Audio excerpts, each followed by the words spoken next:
Bonjour, bienvenue sur Sudokanar. Dans cette vidéo, on va explorer le sixième des 8 problèmes posés par Jovan Novakovic, l'auteur serbe, dans ce qu'il a appelé le 2 en 1 Corona Mix, qui était un concours en ligne avec des combos entre Sudoku et un autre jeu de logique.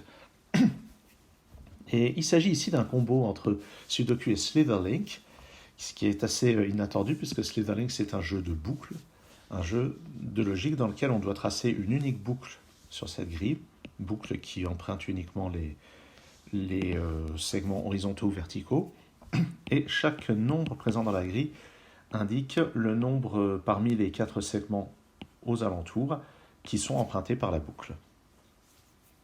Et le combo vient du fait que ces cases grisées comportent des chiffres qui doivent être transmis dans cette grille, qui doivent être reproduits dans cette grille pour donner les indices manquants qui permettront de résoudre ce problème. Et la chose à remarquer, c'est que les indices dans un Slitherlink sont forcément 0, 1, 2 ou 3, que 0, ce n'est pas un nombre qu'on rencontre dans un Sudoku standard.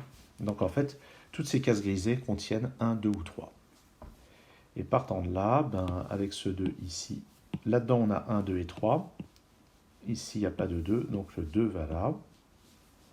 On a 1 et 3 dans ces deux cases. Ici, c'est forcément un 1. Donc, à cause du 3 qui est là. Donc, ça résout ça. Ici, ça ne peut être qu'un 2. Ici, 3, ici 1 ou 3. Donc, c'est ce 1 qui permettait de décider ça. 1, 2, donc ça, c'est 3. Et ça ne peut être que 1 du fait de ce 2 et de ce 3. Et ici, il reste une petite ambiguïté. Mais si on regarde bien, ce 3 et ce 3 montrent que forcément on a un 3 là-dedans.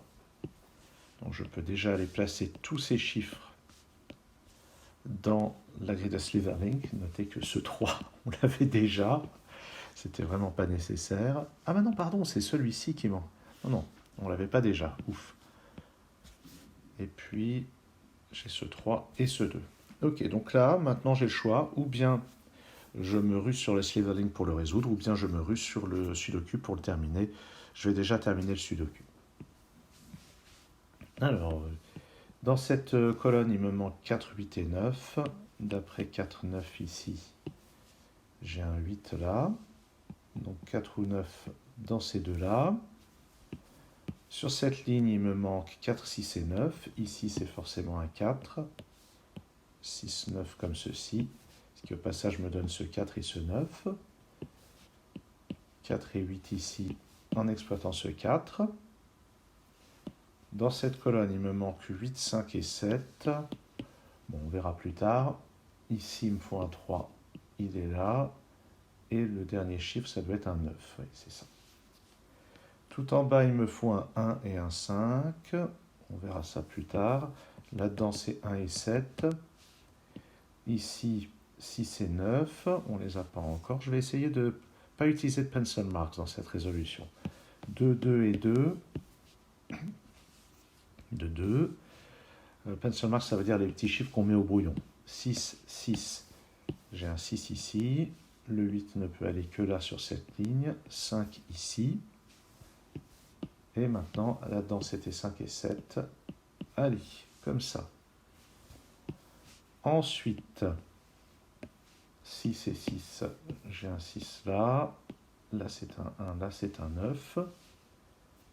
Pour compléter la sixième colonne, j'ai besoin d'un 1, il va là, d'un 4 qui va là.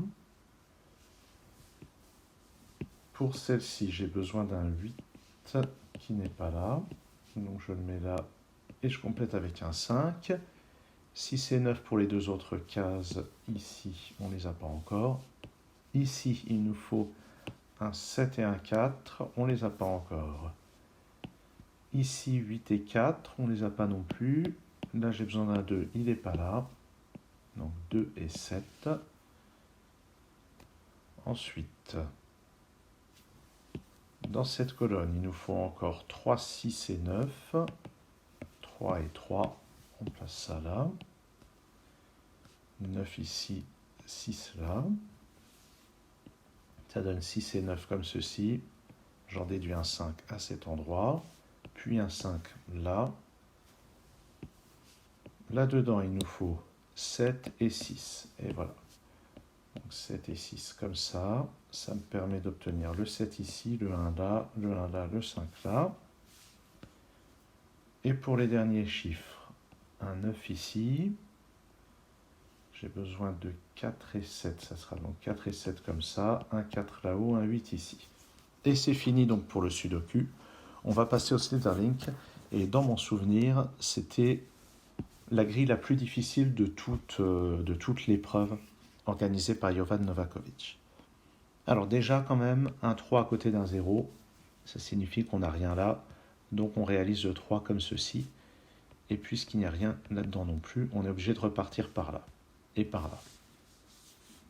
En bas, on est obligé de continuer ici, là il n'y a rien, donc on continue ici, ici il n'y a rien parce que c'est un cul-de-sac, donc les deux font comme ceci, et on remonte là.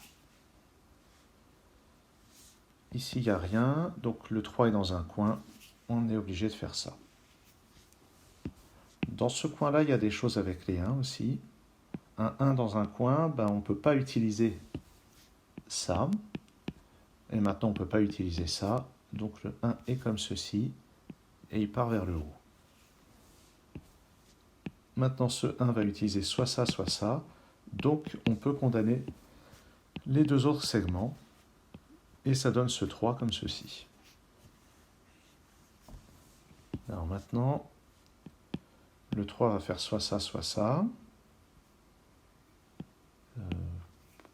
Ouais.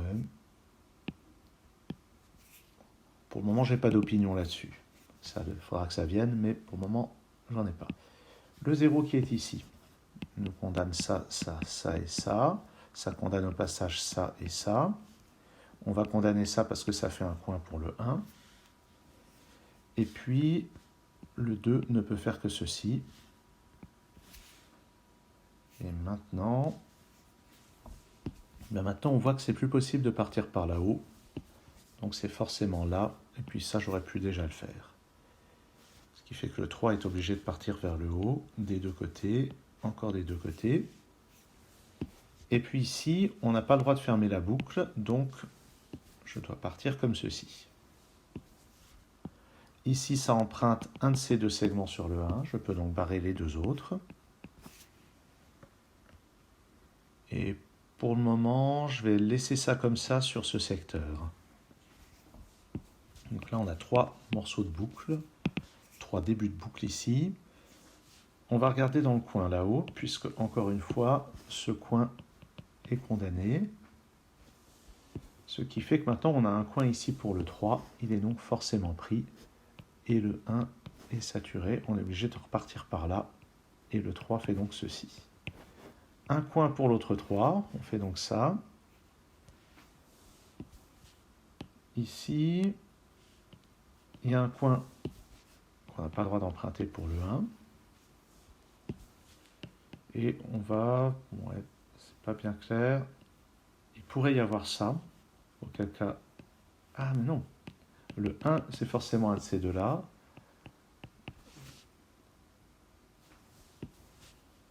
Donc, soit on passe par là, puis on va aller rejoindre le 3. Soit on bifurque par là, mais ça ne va pas aller. Parce que je vais le montrer en rouge. Si je bifurque par là, je suis obligé d'aller ici et là. Et là, j'ai nulle part à aller où aller à cause de ce 0. Donc c'est forcément vers le bas.